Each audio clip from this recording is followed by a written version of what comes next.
ఆందోళనకు గురవుతున్నారు అమరావతి రైతులు. అమరావతికి చట్టబద్ధత కల్పించి ఎవరూ కదిలించలేని స్థితికి చేర్చాలని విన్నవిస్తున్నారు. ఆపై అమరావతిపై వైఎస్ఆర్ కాంగ్రెస్ చేసిన ప్రయోగాల నుంచి విముక్తి కల్పించాలని కూడా కోరుతున్నారు. ఇప్పటి వరకు కూటమి ప్రభుత్వంపై సానుకూలంగా ఉన్న అమరావతి రైతులు ఈ విషయంలో మాత్రం అవసరం అనుకుంటే ఉద్యమించాలని చూస్తున్నారు. ప్రధాన కారణం నాటి వైఎస్ఆర్ కాంగ్రెస్ ప్రభుత్వ హయాంలో జరిగిన పరిణామాలే.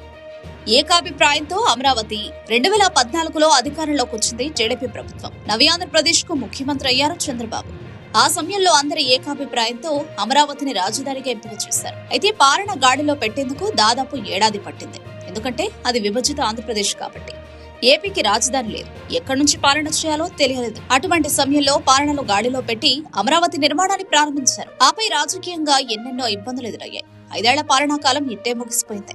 అయితే రాజధానిని ఎంపిక చేసి పనులు ప్రారంభించిన సీఎం చంద్రబాబు దానికి చట్టబద్ధత కల్పించలేకపోయారు.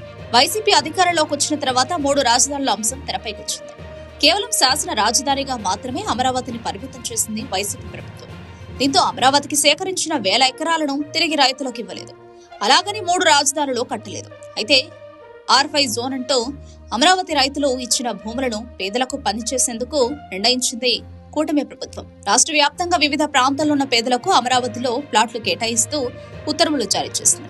కానీ కూటమి అధికారంలోకి వచ్చిన తర్వాత ఈ R5 జోన్ కేటాయింపులను రద్దు చేయాలని అమరావతి రైతులు కోరుతూ వచ్చారు.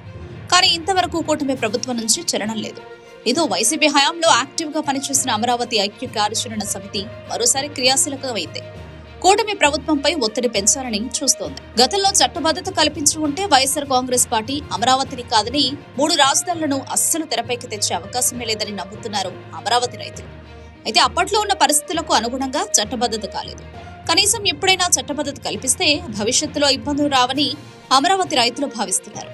పైగా ఇండియాలో టీడీపీ కీలక భాగస్వామి. ఏపీ విషయంలో కేంద్రం ఉదారంగా వ్యవహరిస్తోంది. ఇటువంటి సమయంలో అమరావతికి చట్టబద్ధత కల్పిస్తే చాలా ప్రయోజనమని అమరావతి రైతులు భావిస్తున్నారు. ఒత్తిడి పెంచేందుకు అమరావతి ఐక్య కార్యాచరణ సమితి రంగంలోకి దిగింది.